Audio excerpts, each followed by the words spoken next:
மக்களே, நான் இன்னைக்கு வெளியே போறேன்னு சொல்லியிருந்தேங்களா? இன்னைக்கு எங்க வந்திருக்கேன்னா செல்வா சுபி யூடியூப் சேனல், சுபி செல்வா யூடியூப் சேனல் வச்சிருக்கேன். அவங்க வீட்டுக்கு தான் வந்திருக்கோம். அவங்களுக்கு 2 குட்டி பசங்க இருக்காங்க. பாருங்க, உங்க பேர் என்னது? டேய், பேர் என்னது? ஸ்ருதிஷா. இவ உன் பேர் என்னது? உன் பேர் என்னது?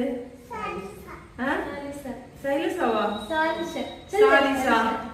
சாலிசா வந்து எனக்கு வாங்கி ஜூஸ் எல்லாம் குடிச்சிட்டான். எனக்கு எப்படி தருவா ஜூஸ்? இப்படி தருவா. அப்புறமா இந்த அக்காவோட சேனலும் ரொம்ப சூப்பரா இருக்கும். நம்ம கன்னியாகுமரியோட ஸ்பெஷல் எல்லாம் போடுவாங்க. பார்க்காதவங்க இருந்தா பார்த்து அவங்களுக்கு சப்போர்ட் பண்ணுங்க. ஆமா, சப்போர்ட் பண்ணுங்க. சுபி செல்வா லைஃப் ஸ்டைல், சரியா? செல்வா லைஃப் ஸ்டைல், சரியா? என்னோட சேனல் நேம் அதுதான். அதுக்கு சப்போர்ட் பண்ணி கொஞ்சம் இம்ப்ரூவ்மென்ட் பண்ண வைங்க. ஹலோ நண்பர்களே அப்படின்னு சொல்லுவாங்க, சரியா? ஆமா, அக்கா மக்களே, நான் நண்பர்களே.